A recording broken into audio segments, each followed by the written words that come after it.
Hello mga kabayan! Welcome to my vlog. It's me, James Ayumi. So ngayon, andito tayo sa Bahay Kubo Restaurant, Ulsok Salmia, Kuwait. So ang sasabihin ko sa inyo mga kabayan ay Thursday to Friday may kantahan dito sa Bahay Kubo Restaurant. Opo, so puntahan nyo na. Ngayon Thursday, tapos bukas ay Friday. May kantahan, ang oras ay 6 PM to depende lang yan, 10 PM or 10:30. So punta kayo dito. Kung sino yung mananalo sa kantahan ay may premyo. So ano pang inaantay niyo? Puntahan niyo na mga kababayan. Let's go. So pasok tayo sa loob mga kababayan. Beside ng Big C. Opo, dali lang hanapin. Ito yung Bahay Kubo Restaurant. Pero, tapos akyat kayo sa taas. Ito yung location niya, kompleto. Bahay Kubo Restaurant, Ulsok Salmia, Kuwait. Tara, akyat tayo mga kababayan. So may kumakanta na. Maraming tao. Opo. Ayan o, maraming tao. Ayan o, may kanta.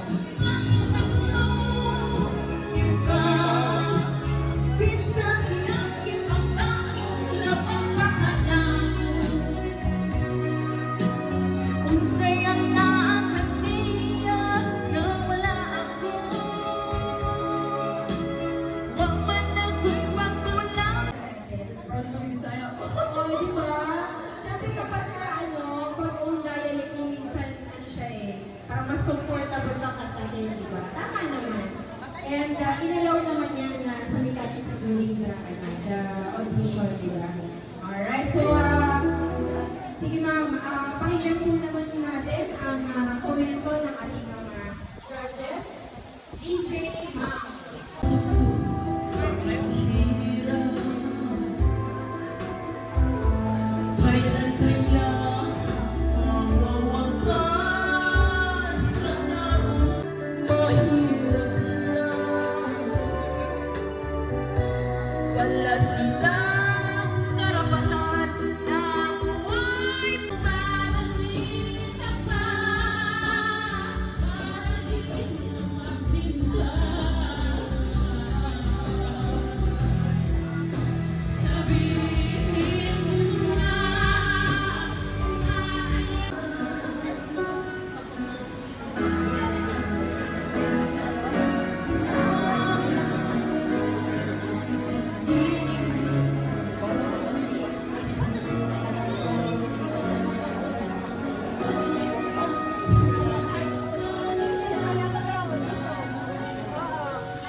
sa kanta.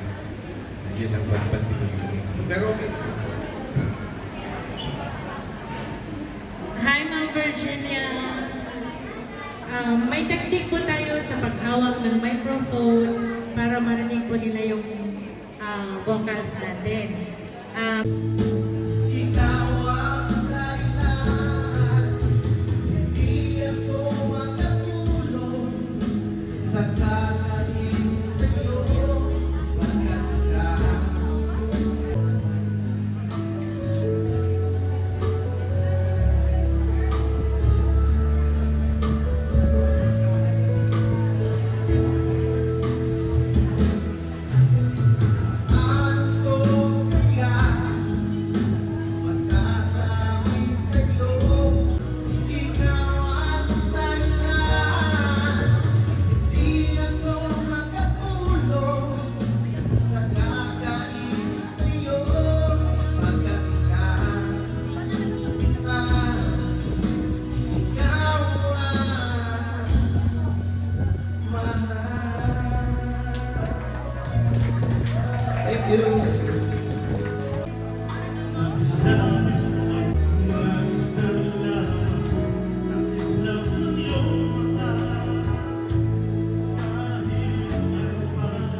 Sir Charlie Bahan ng kami for Pinoy Business Italy sa ating event, ating main event tentatively on September 2026 po.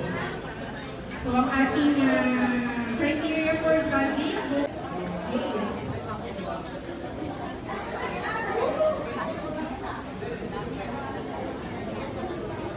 So medyo nag-aasikaso pa sila ng mga kakantahin ng mga Muslim. Ang ating cash prizes na matatanggap during our main event, tentatively on September. Second, runner-up will be receiving 10,000 pesos. Ito po ay initiated by the business owner. Ayan, let's give him a round of applause, Mr. Muhammad Ala. Yes. Ang ating business owner of the Bakit Kubo Restaurant and together with Chef Paul. Thank you so much. So, Ma'am Lucille, ready ka na ba, ma'am?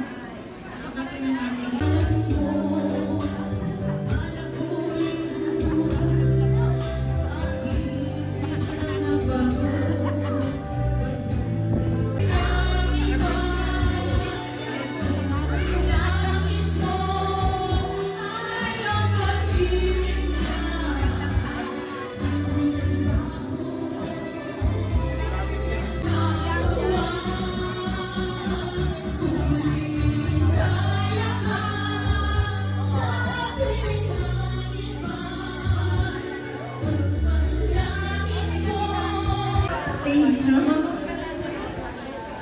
Hindi po kayo umakanta mo, pero nakapag-perform kayo. Okay, so pakinggan naman natin ang ating mga komento. Sa lower roads. Kasi minsan parang pinupunan sila tapat. At sa ano natin, at sa last verse, dapat dito na talas. Tingnan po natin kasi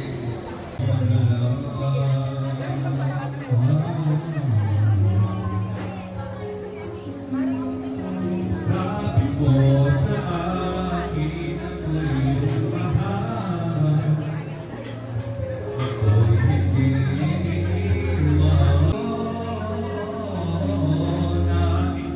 iiwan. Nais pinag-iwalaan ang isang nakakahapon. Di maintindihan sa iyong nararamdaman. Galing. Uy, palamakan naman natin.